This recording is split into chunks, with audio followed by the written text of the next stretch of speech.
wanna kick it with a P. I don't blame her. Say it when a nigga going deep. Hey, what's up, y'all? Welcome back to the Heat Check podcast. I'm Delamo Manny, and I'm here with a very special guest. Is an aspiring tech entrepreneur, an insurance salesman from the greater Los Angeles area, and a renowned octoroon, right? You like what, 1/8 black? 1/8 black. Afternoon, my octoroon. Come on, bring it in there. Something like that, some Creole. What? Hey, hold it. I did my ancestry. I'm 49% African and 51% European, so it's pretty much 50-50. Yeah. I just came out clear skin. I don't know how, but I'm clear skin. Okay. It just happened. My mom's light skin. My dad has like a little tan to him a little bit. Okay, yeah, my parents are light skinned too. Solid, bro. Solid, bro. Did they say what part of Africa? Did you know? Yeah, so I actually have majority of Africa. I mean, the country majority is Nigeria. I think it was like 20. Yeah, I mean, you guys My really. brother. Yes, it was probably like 24 to 25% Nigerian, and the other ones were like Senegalese, Congolese. I am French Creole on my mom's side, so the French people loved getting their Africans from Senegal and Congo and Cameroon. That was like their go-to places to bring them over to America, the greatest country on earth, right? Yeah, like how you said, they like to get their Africans from a DoorDash order or something. Yeah, they're like, oh, let's go get them from here and bring them to Louisiana. Yeah, maybe DoorDash. Yeah. Yeah. So, I was part of that Louisiana purchase, like literally. Damn. But anywho, that's that side. And then my dad is half German and half black. My Oma, she was in Germany. God rest her soul. She was in Germany during World War II. And fun time.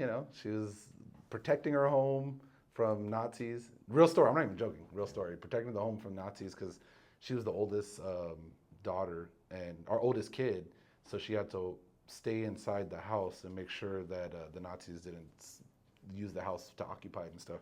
So she missed out on a lot of schooling, unfortunately. Wow. And then the war ended, and she was just like, "Man, I hate you, white people. I'm gonna get only with black people." I'm not even kidding. Then her jungle fever started. Yeah. So she got pregnant with a military soldier. Don't quote me on that. I gotta find the history. Well, what else was your grandpa doing in Germany if not that? No, not that guy. That was another guy. Oh, wow, okay. So she got pregnant with the military guy in Germany. That didn't work out, unfortunately. She came to California and brought her daughter with her. That was my oldest aunt. She passed away, unfortunately. RIP to her too. Brought her to America. So she was born in Germany, my oldest aunt.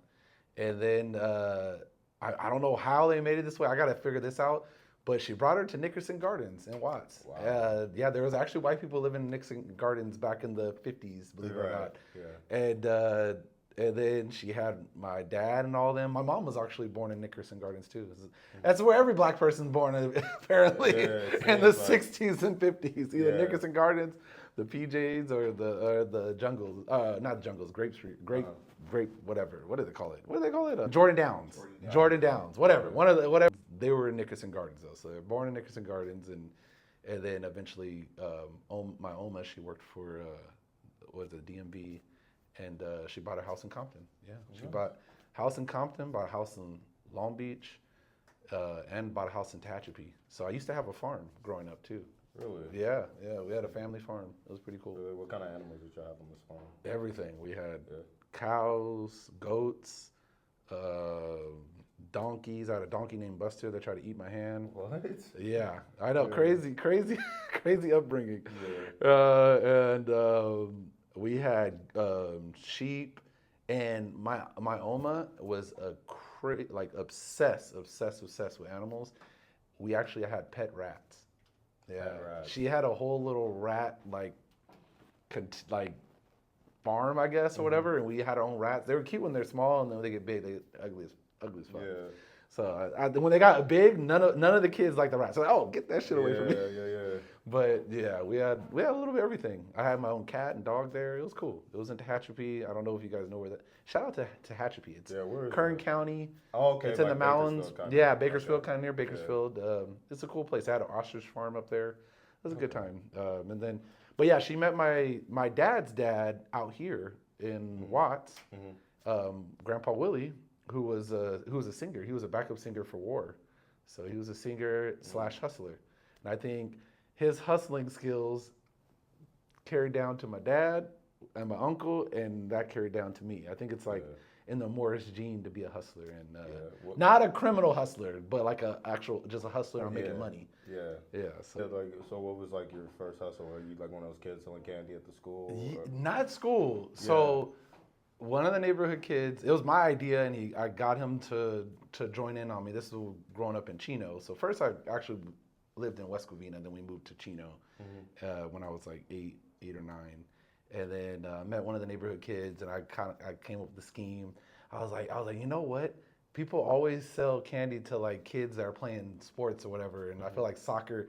I felt like soccer was a good one because we lived in Chino, a bunch of white people there. So I was like, basketball might not work. So I was like, let's go door to door and say, oh, this is for our soccer team. And so we would buy candy from Costco, and then just like, yeah, we're selling this for our soccer team fundraiser. And hey, it went well. And you know, I used to mow people's lawns in the neighborhood, wash cars, all that shit. You know, anything you can think of to make money, because you know. I mean, you guys probably know. You guys, I mean, I'm sure you know too. Like especially black parents, they don't believe in allowances. It was more like, you know, you ask them for money, like, what do you need money for? I'm like, oh, well, you know, I need money for this. Like, well, I don't got no money for you. You know? Right. Yeah. So, you know, I got money for the movies and stuff, like everybody. You know, oh, I'm going to the movies, and they'll give you, oh, here's $10. But you're like, oh, what about the popcorn? Like, oh, you don't need no popcorn. We have popcorn at home. Yeah. So it was, you know, that was kind of how it was. So then you have to get creative on how to make money, and you know, and honestly, I thank my parents for that, because I think that would help you learn how to hustle. But you got to do it the right way. You don't want to sell drugs and go to jail or anything. Yeah. Well, almost right way. Yeah, almost the right way. You were You selling still candy. lie. Yeah, you're selling candy under fraudulent pretenses of a fictional soccer team, but that's fine.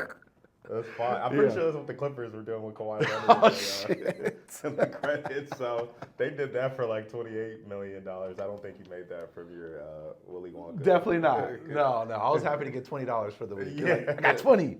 Yeah. I could buy a video game maybe. Yeah. This is like 90s, 2000s. The video games were about $20. Yeah, You can get the discount games for doubt. $19.99. No doubt, man. Oh, Cool. man. So, like, you know, hustling, selling candy to the neighborhood kids. What was it like after you kind of graduated from middle school, high school, like college gigs? Yeah. What was your college like? College life? Yeah. Working, school, all that. Yeah, so I go to college, and you know, I went to school in Diamond Bar for high school.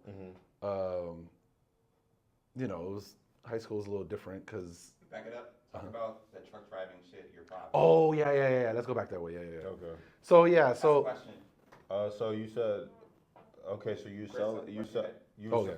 I already asked the question. All right, so you Ask was. you right now. Okay, so you was doing the candy hustle, the Yeah. illegal candy hustle. Right? But then you say you had that gene from your pops and your uncle, and that's passed down to you.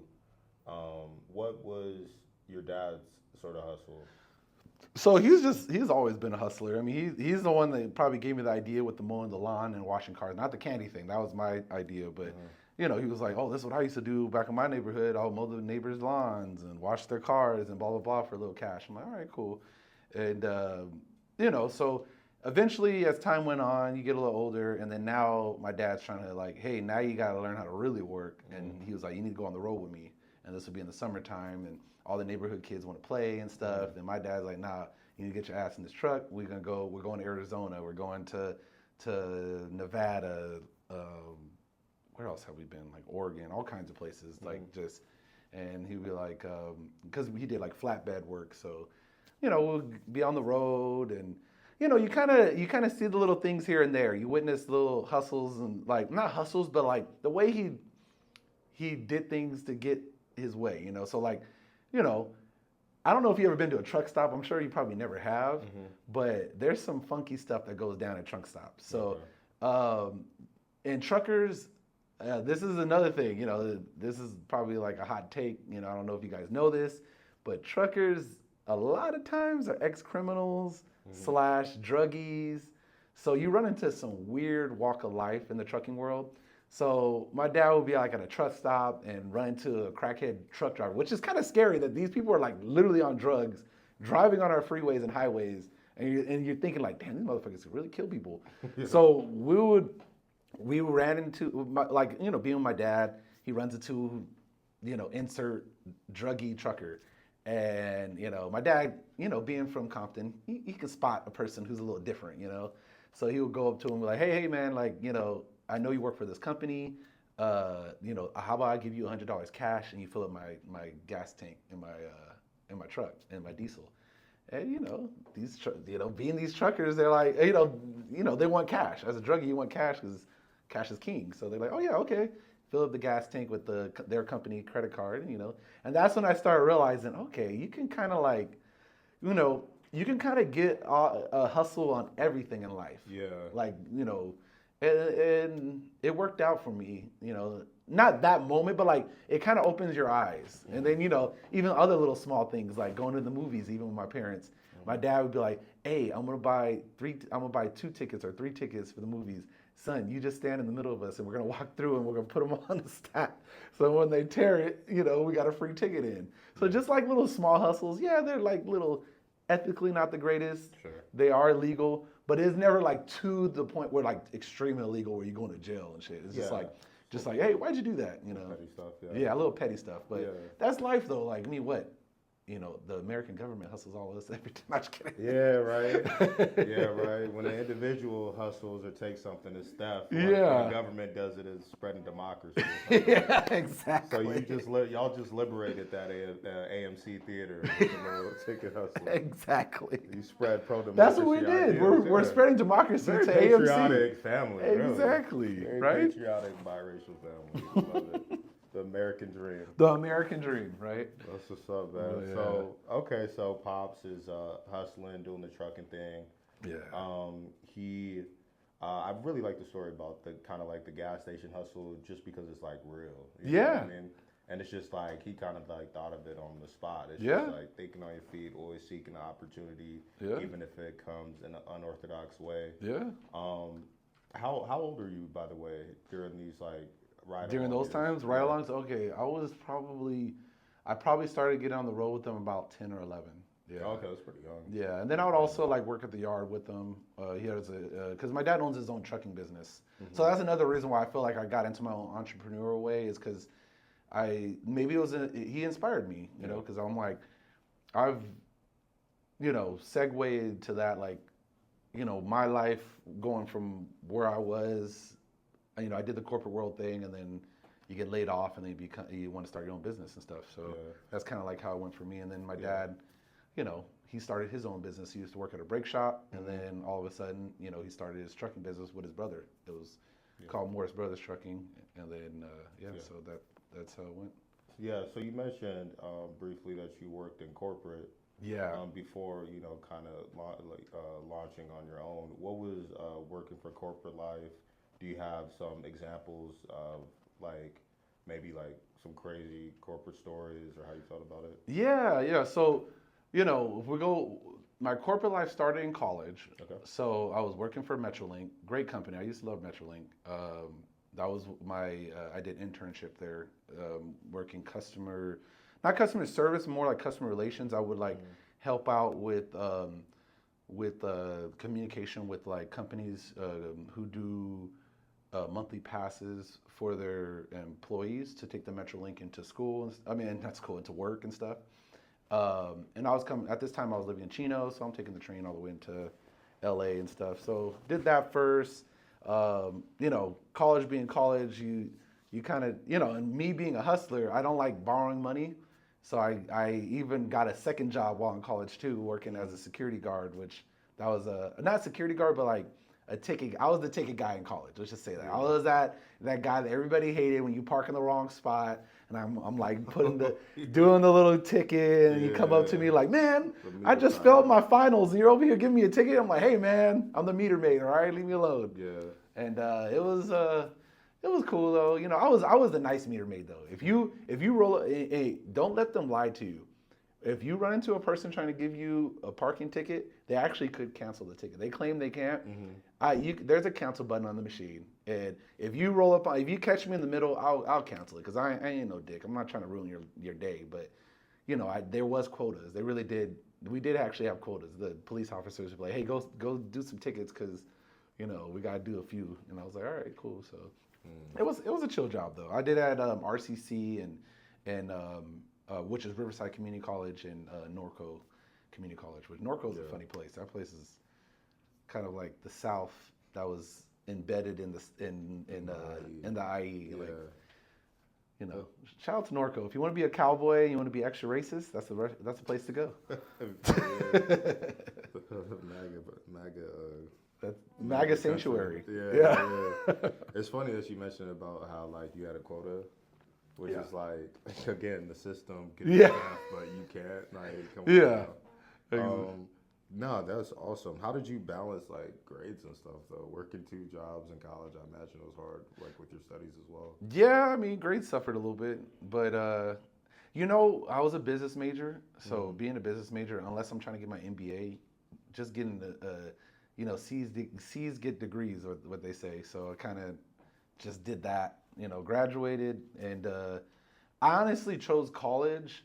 You know, in high school, I wasn't the greatest student. You know, I think I graduated high school at a 2.9 or 2.8.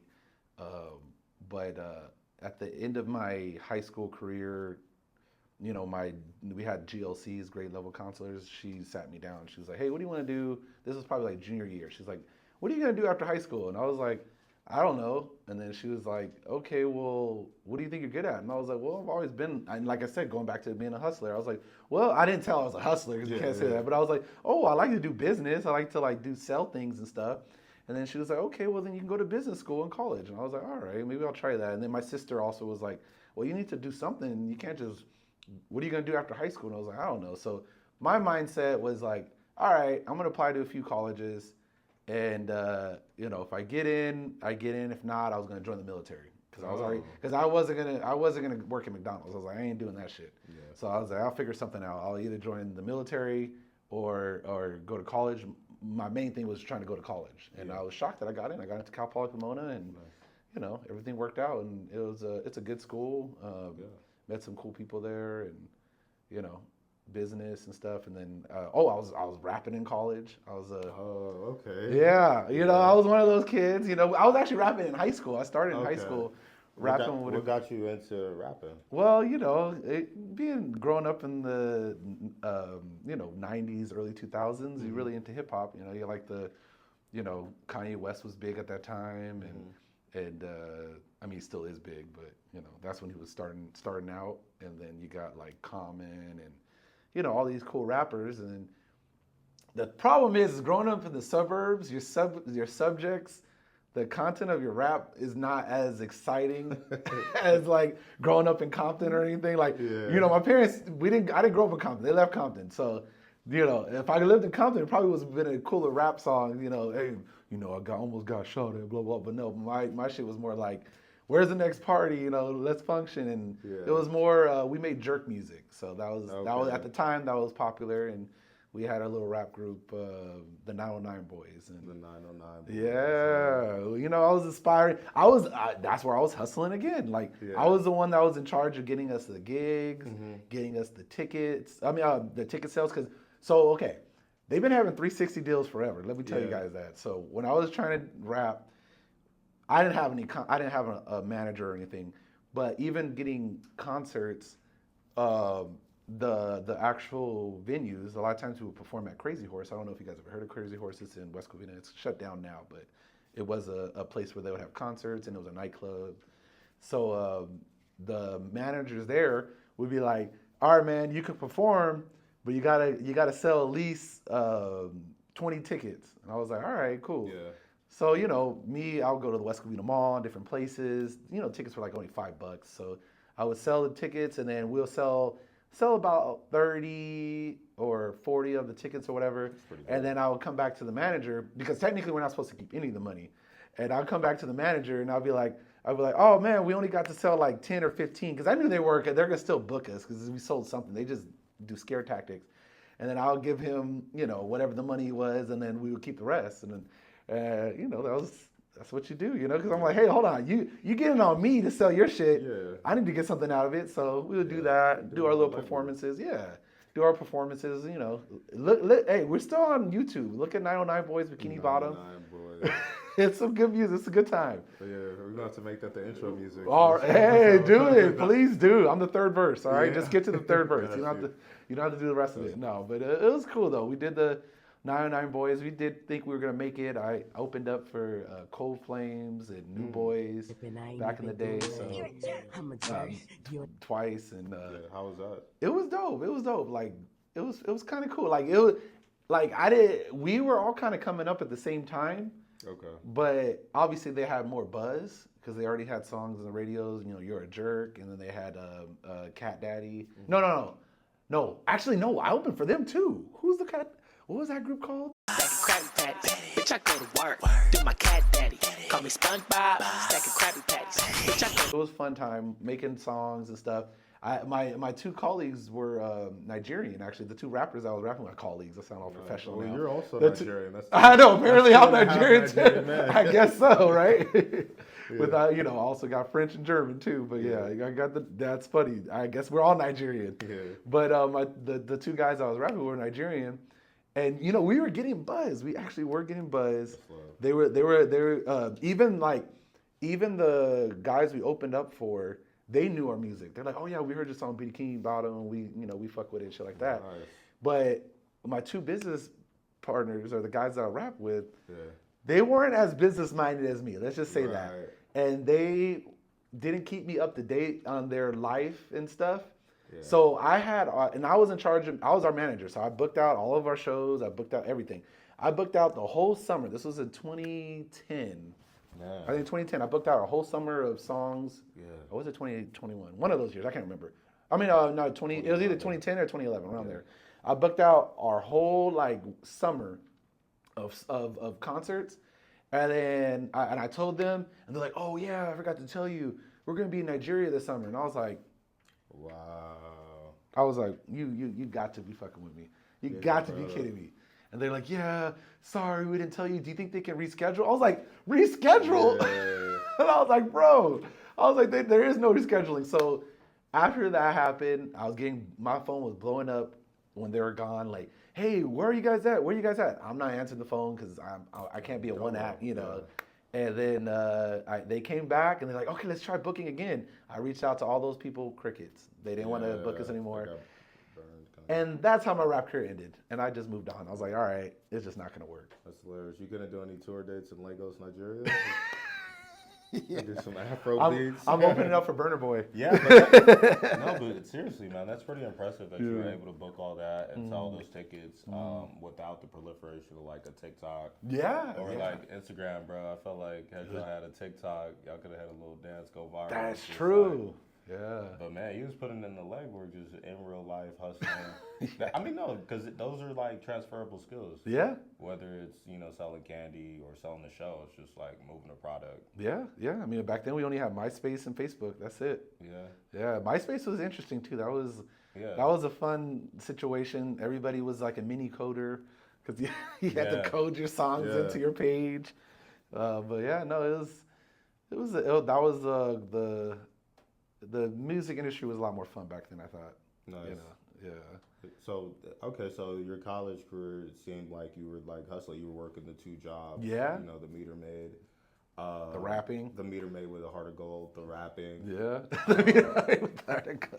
The manager actually. You're managing. So you're doing a lot of the heavy lifting. Yeah. So was that like? Did you work another corporate job after like the meter maid? Yeah. So college ends, right? Sure. And then after that, you try to get a job. I tried to get a job at Metrolink, and they kind of did me dirty.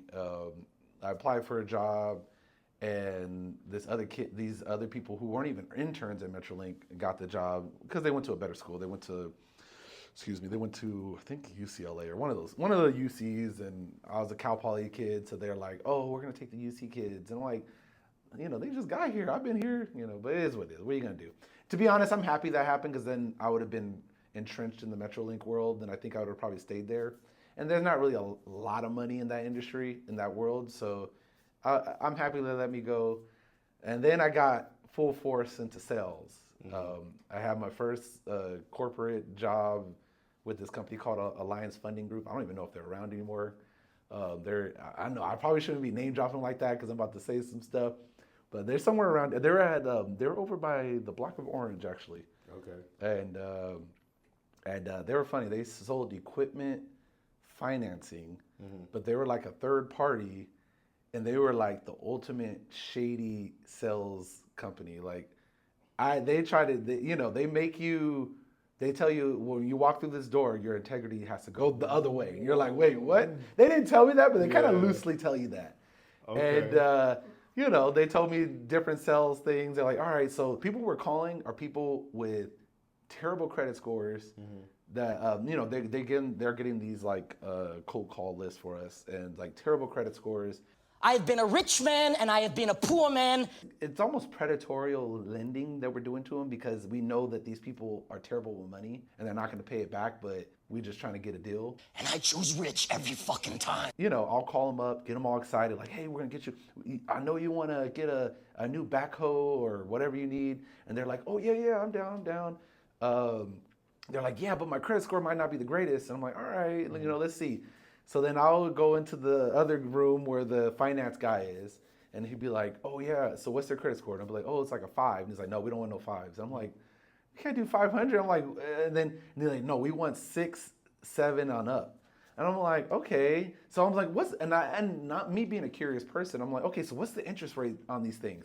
And they'll be like, oh yeah, so tell them their interest rate's gonna be like 5 to 6%. I was like, okay, that's not bad. And I was like, is that really what it is? They're like, no, it's probably about 20 to 25. I'm like, what the? I'm like, wait. They're like, no, but they don't need to know that. Like, you get them in with the 6 to 7, then we put it in the closer, and then they're gonna get them. But these people, they don't know. I was like, at that point, I was like, this is fucked up. Yeah. And I was still doing it, feeling kind of guilty. I'll pass it on to the closer, and I would just feel bad because I'm like, damn, this is dirty. Come to find out too, you go into the freaking parking structure, like it was one of those real like boiler room crazy nonsense. Wolf of Wall Street. Yeah. You go into the freaking garage or the break room, and these motherfuckers are doing coke and shit. You're like, you want in on this? I'm like, no. I'm like 21 years old, 22. Yeah. I'm like, I ain't doing no coke. That's crazy. So that was Alliance Funding Group. Shout out to them. Hope maybe they might be in business. They might be fucking over somebody right now as we speak. Should not be. They might be Stratman Oakmont or whatever. Exactly. Stratman Oakmont right now. Yeah, but I felt guilty. Yeah. So I never really was aggressive on selling there because I was like, I didn't feel comfortable with it. They eventually laid me off, which is fine. It worked out, getting unemployment. And then that's where I got a job at this company called Scan Health Plan. I talked to my sister after I got laid off, and I was like, what's going on? Like, what's the deal? I couldn't get the job at Metrolink. I get laid off at this shady sales place. What should I do? And my sister kind of pointed me in my direction my whole life. My sister went to UPenn, so she was very intelligent. Went to Ivy League school, yeah. So she kind of was always. What does she do? She sells at all? No, she does. She works in the healthcare industry, so she's like a director at United Healthcare. So she has a good position, yeah.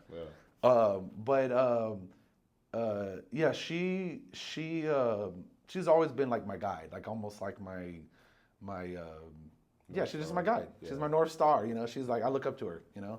And she told me, she's like, oh, why don't you get into healthcare? Because at this time she was working for Kaiser.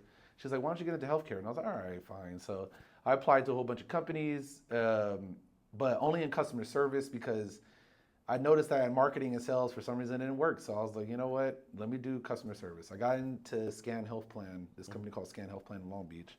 They hired me in customer service, and I was doing that for like a year, taking in all those customer service calls, a lot of bullshit calls, a lot of people cursing you out for no reason. And any crazy call? What's the craziest call you? Let me see. You know what? That was so long ago. I can't remember any crazy calls. I do have some good sales calls. I'll tell you guys later. But customer service, nothing really crazy there. So when I was there, though, I was doing the customer service thing, and it wasn't making a lot of money. And I'm trying to, like, you know, at the time it was $15 an hour, which was kind of a lot back in, what is that, 2014 or 2013.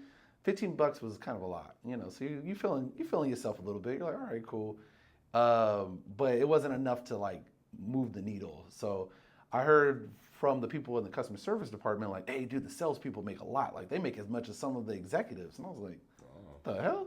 And I was like, all right, well, you know, I like sales. You know, let me try it again. Even though Alliance didn't work out, I still feel like I'm a sales guy.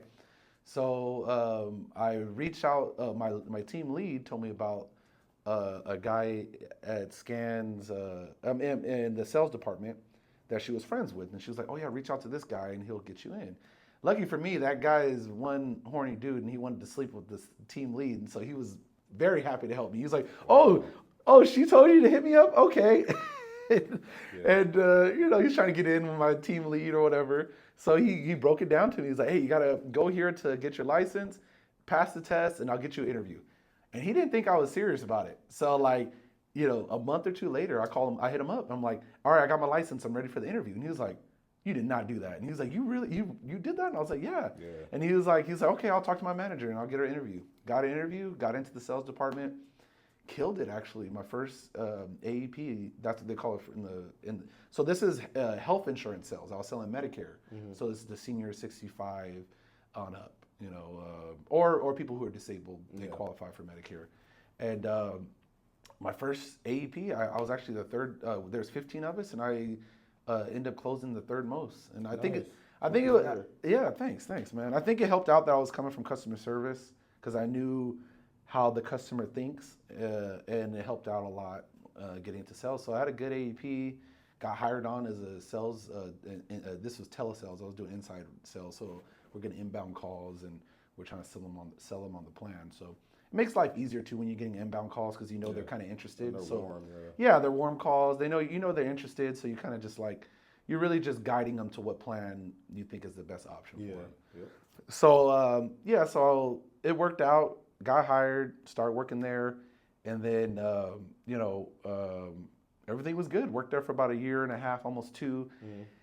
And then the World Cup comes. I think this was 2014 or 2015 when the World Cup. I can't remember, but the World Cup comes, and me and some coworkers are like, oh, and it wasn't my idea. It was another coworker's idea. They're like, oh, we should do a World Cup pool, and I was like, yeah, that's fun. I like gambling. I was starting to get into gambling a little bit now. So I was like, all right, I'll pitch in $20 and make my like list of teams I think are gonna win. And we all did that, getting excited. You know, every time we come to the office, like, oh, did you see this team won and this and that? My team's coming further. And, you know, there's always a Karen in every corporate office, right? Yeah. So there's always some hater. She was in the training department.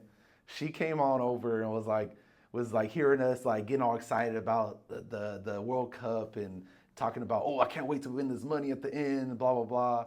And, you know, she's a bitch, so she goes to the freaking HR department. Excuse me, sorry for all the feminists. I shouldn't say that. That's not nice, calling a girl a bitch, but, you know, she was a bitch for doing that. But anywho, she goes to HR and like, they're gambling in the office. So then they bring us all into the HR department, and, you know, we all have to do our little spiel where they're like, oh, are you guys gambling in the office? And, you know, me being, you know, and then, you know, going back to my old story about my dad sneaking me into the movies, you know that, you know, you got to be a little sneaky and not, you know, you can lie a little bit, right? So I was like, no, I ain't gambling in the office. Like, yeah, we were watching the World Cup and talking about it, but I don't gamble. Yeah. And literally everybody said that, besides this one employee. Oh, my God. He was dumb enough to be like, oh, yeah, we're gambling in the office. Yeah, we're like doing the World Cup pool. Like a Rico. Yeah, he's a one rat. One rat, that's all he needed. He was like, yeah, we did a World Cup pool. It's innocent. Like, it's just a pool. It's not really gambling. And we all met up afterwards because, you know, it was lunchtime. And he's like, yeah, I just told him the truth. And we all looked at him. We're like, this motherfucker, you must be boo-boo the fool over here. 6'9". Got us all fired, essentially. Yeah. for me, apparently they knew I was part black, even though you guys thought I was clear skinned earlier. Yeah. Everybody got the exit interview and their packet, their firing packet, like, oh, this is your unemployment, this is what you could do now, and blah blah blah. Yeah. They told me to go home. Like, oh, it's okay, Chris, go home. Just go home for the day. Come back tomorrow. Everything will be good. I get home. I get the phone call. I'm like, hey, what's going on? Yeah, we don't need you anymore. I was like, wait, everybody else got a normal firing. I'm over here. What if I had stuff in the office that I need to bring home? Yeah. And then they asked me, they're like, oh, do you have any stuff in the office? I was like, no, I don't have any stuff. So like, don't worry. So that's how I got fired. And after that, you know what? After that moment, I was like, you know what? I'm done with corporate world. Yeah. I'm done with people firing me. And then that's when I became an insurance broker. That's what I became after that. And I started selling health insurance as a broker, where you can sell all the plans instead of just one. Okay. And it worked out for me. How did you go about making the transition from, I guess, like corporate sales rep or agent to like an independent broker? Yeah. So. And how was the grind? Yeah, like how was the steps and like kind of like the grind to get to that point? Yeah. So great question. So remember how I told you earlier there was the horny guy that got me into telesales? Yeah. Ironically, before I got fired, he quit and became a broker. So, you always got to keep your connections in life, right? So I hit him up and I'm like, hey, dude, I heard you're a broker now. I'm done with corporate world. Like, what do I need to do? And he's like, oh, come here. I work for this company called Golden Outlook. And he's like, we're not employees though. We're just insurance brokers, and they get us all the contracts for all the health plans, and they just organize everything for us. And I was like, all right, cool, that's dope. And he brought me in. At that time, I was just an independent agent, didn't have my own company or anything. And I was like, all right, cool, let's try this out. And it worked out. And then a few other colleagues of mine that got laid off, they became brokers too. And then one of my buddies, Giovanni, we were brokers for like a year or two. And then from there, we're like, hey, let's start our own agency. So that's when we started our own company back in 2018. And we started our own agency. And it was just us two for the longest time until recently, 2023, me and him started we already had an agency, but we pretty much are making it bigger now. And we have other agents under us. It's not employees. It's a pyramid scheme. Insurance, it is a pyramid scheme. So you got the highest level, which is like, it's called FMO, which that's the highest agency you can be.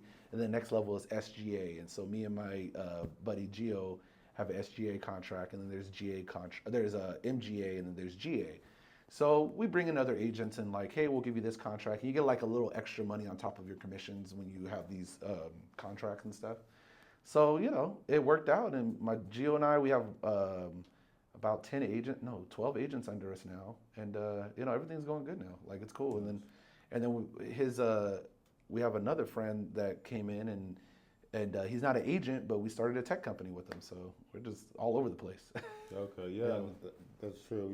We touched upon it on the intro, but what got you from being an insurance broker to wanting to get into tech? Did you see a space in the market? Can you describe the product and what made you come up with the idea? Yeah, so we definitely did see a space in the market.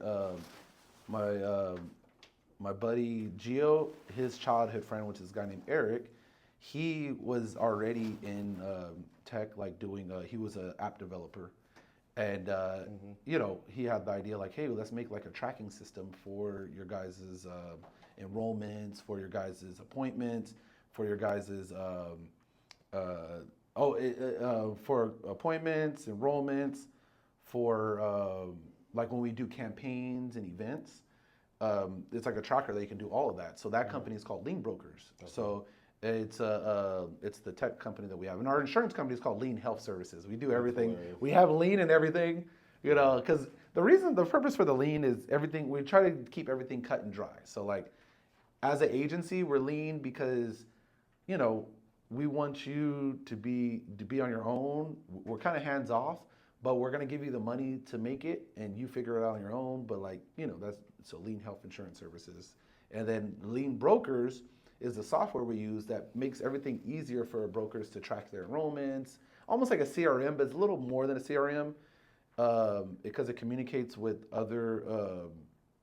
It communicates with other, not other. It does actually communicate with other CRMs, but this one, like we have it linked up with doctors and medical groups and even like senior centers and stuff. They have access to lien brokers also, and they can see the activity that we do. So like, let's say if I sign up a person for a doctor's office, because doctors, the way they get paid if you're a primary care physician is through capitation. So it's based off of how many members you have, you get paid by the health plan or the medical group. So for example, insert Dr. Singleton, which is a doctor that I work with. He has multiple groups. He has like Optum, Regal, and Preferred IPA. So for every member he has under those medical groups, he gets paid he gets paid good money, right? And it's like a trickle down effect. That's how life is. It's always a trickle down of money because the way Medicare works, the federal government pays the health plan about $1,200 to $1,500 every month to manage each senior's care, senior or disabled person's care. And then from there, it goes to the medical group where they get their cut. Then it goes to the doctor, and then us brokers, we get the little scraps at the end. But you know, if you have a big book, it pays the bills pretty well. And I built a lot of relationship with doctors. They send me referrals, and then I do things out in the field, whether it's at senior centers, senior apartments, different fairs and stuff where I'll do events.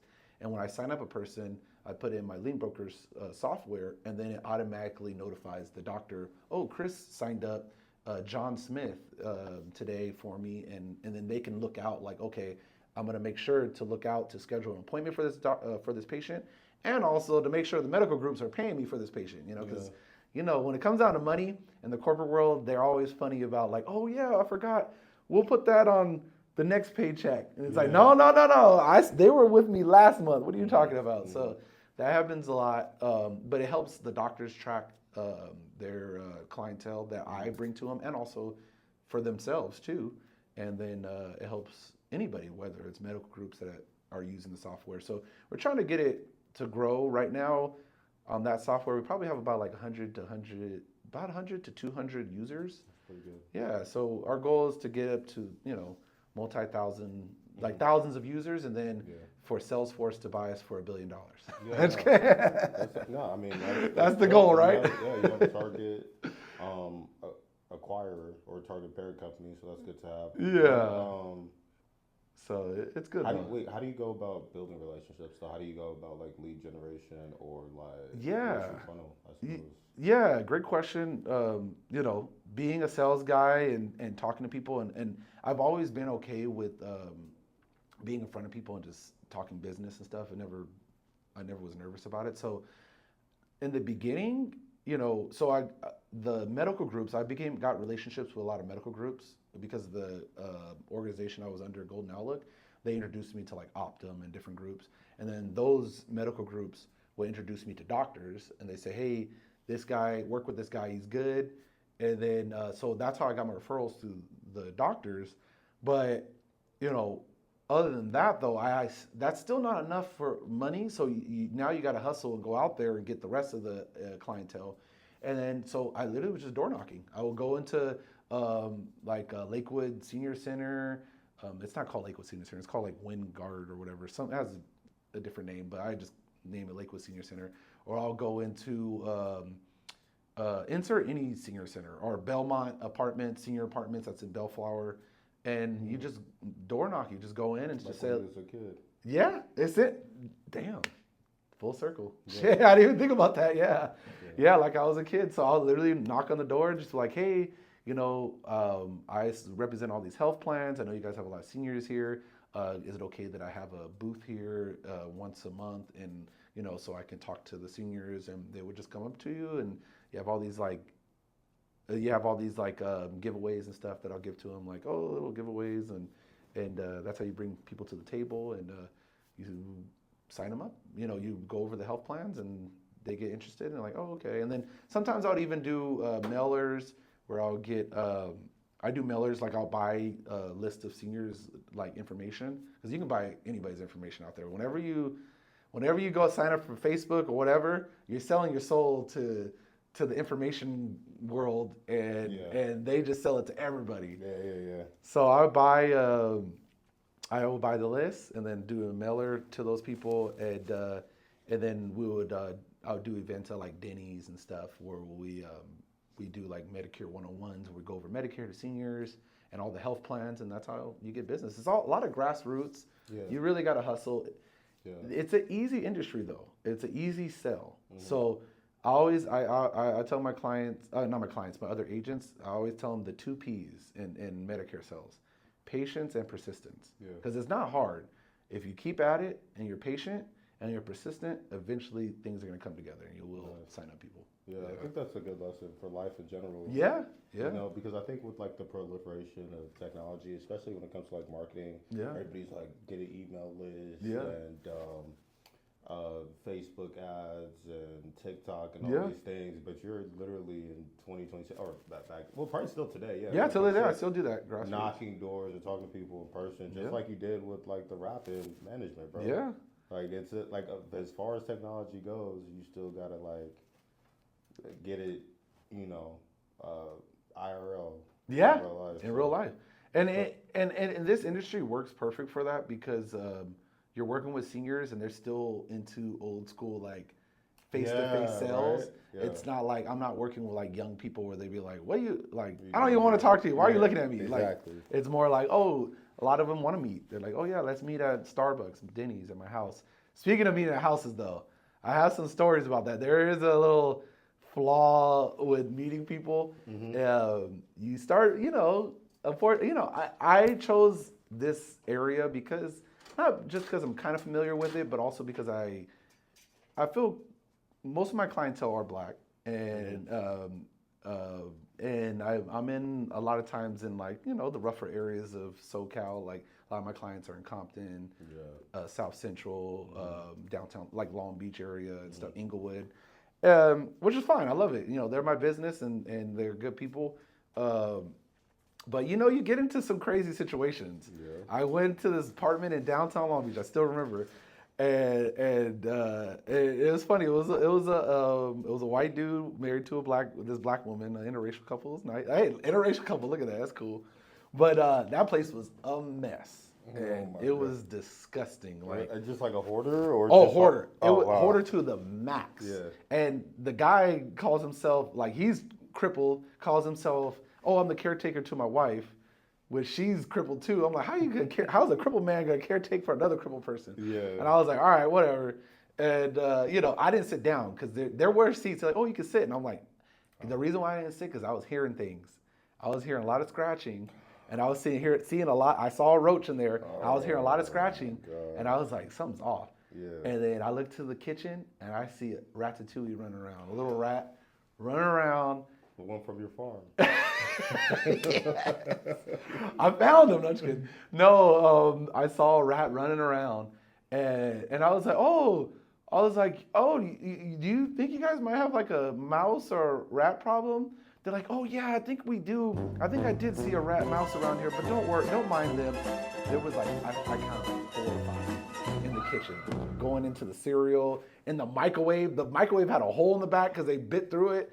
It was nuts. Yeah. Bro. And I that was the quickest sale I ever did in my life. I was like, you got the sale? Oh, of course I got the sale. Of course I got the sale. I'm gonna get the money. Yeah. But I was like, hey, listen, I don't want to sit down. I know your situation. I know that they were Medi, so it makes it easier for me to sell. I was like, how about we just put you on LA Care? You get groceries, you get all this stuff. Everything's going to be good. And they're like, okay, does my doctor accept it? I was like, I already checked. Your doctor accepts it. Everything's good. Yeah. I was like, just sign here. They're like, do you need to fill out the rest? I was like, let me just get your ID and your Medicare card. I took a photo of it and I dipped. I was like, I'll just do it later. Don't worry about it. Yeah, holy cow. But there's a lot of situations like that, or some of my offices being in bad neighborhoods. Yeah. There's been times where I'm trying to leave to go to work. One of my offices is off 89th and Broadway. I don't know if you know where that's at, but super trenches. And there's times where I'm like, okay, I'm gonna head home. All of a sudden, pop, pop, pop, pop. I'm like, all right, you know what? I'm gonna stay in the office just for a little bit longer, make sure that's okay. Yeah, those were fireworks. And this is daytime too. And I'm like, you know what? Let me wait a little bit longer. And then, You get those moments, but it's fine though. You know, you get to meet a lot of the cool people, hear a lot of different stories, like people, Vietnam War vets and stuff, and you know, I signed up a guy who was a Vietnam War vet, and this was actually one of the realest things I've ever heard from a person in the military. It was kind of intense because I asked him, I was like, man, I'm a very curious guy, and I'll ask questions. I don't care. Like, you know, if you don't answer, that's fine. I'll just move on. But I was like, hey, how was the Vietnam War? I know it was like intense. I'm sorry you had to do that. And he was like, oh, it wasn't that bad. He was like, I was a sniper. And he was like, some of my buddies had it way worse than me. And I was like, what do you mean? And he was like, yeah, being a sniper, like, and I was like, did you kill anybody as a sniper? He's like, oh yeah. He's like, I probably killed about 20, 30 people. I don't know, somewhere around there. And I was like, and he's so nonchalant about it. And I was like, what the hell? And I was like, how are you this nonchalant? And he was like, well, you gotta figure, I'm like 100 to 200 yards away from these people when I'm sniping them. So, you know, whoever was with me, lieutenant, sergeant, whatever they call it, he would tell me like, hey, that's the guy, we need to get him. And, you know, I'm so far away, you just shoot them, they fall to the floor, and that's it. Yeah. He's like, my buddies, they had it worse, though, because they weren't snipers, and they're out there, and they might be from here to, you know, the wall over there, and he's like, they had to see the whites of their eyes roll back. And he's like, they were never the same after that, because they're actually seeing the death come out of them. And he's like, for me, I didn't have to see all that, because they just fall. And, you know, I imagine that's almost like how a person who manages a drone now, you know, when they're killing people with a drone strike, it's like a video game to them. They're like, oh yeah, I mean, yeah, I killed somebody, but it's less personal. It's less personal, and that's visceral, and that's what he was trying to tell me as a sniper. And you're like, when you hear that, you're like, damn, war is pretty fucked up. Like, pretty brutal. The different levels of what people have to go through. But yeah, but anywho, that was a cool client. I signed him up, and you know, chill dude, and you get to meet all kinds of people like that in this industry. And I'm a very curious person. I love history. Yeah, bro, appreciate you coming. What do you think is next, either with your insurance business, the brokerage, or you know, your tech company? Yeah, so I mean, if you're a seasoned agent, look for us, Lean Health Services. I mean, we'll take green agents too, but you know, we prefer seasoned. Makes it a little easier for the transitioning to work with us. Lean Health Services is our insurance company, so if you want to, you know, sign up, work with us. And we can give you some good deals on, if you're a seasoned agent, we'll give you good contracts where you make more money than you would just being a regular broker. Come on over. And then for lean brokers, you know, look out for that, everyone. Hopefully that's our tech company. Hopefully that blows up. You know, we're still trying to grow that. That's our baby. That's the thing that is most important to us, because we know that's going to be our retirement essentially. Oh yeah, 5-second review. Hey, yeah, I forgot about that. So 5-second review, that's a thing that I do with my buddy that I grew up with. He's a chef. It's all comedy. It's like tongue in cheek. It's fun. And, you know, me and my buddy that I grew up with, we were kind of nerds growing up. So we used to do our own like little talk shows and stuff anyway, like for fun. And, you know, he thought of the idea. He's like, hey, dude, let's review food. Like, so it's originally, it's kind of like a parody of food reviewers, because you know, food reviewers are kind of silly. They're like, I give this a 10, or I give this an 8 out of 5, and the service was good, and blah blah blah. 5-second reviews. You know, hopefully you guys will tag that, you know, and check that out. Thank you, man. Yeah, good talking to you. Oh yeah, thanks, man. Thank you for having me. Your last man ain't the same word.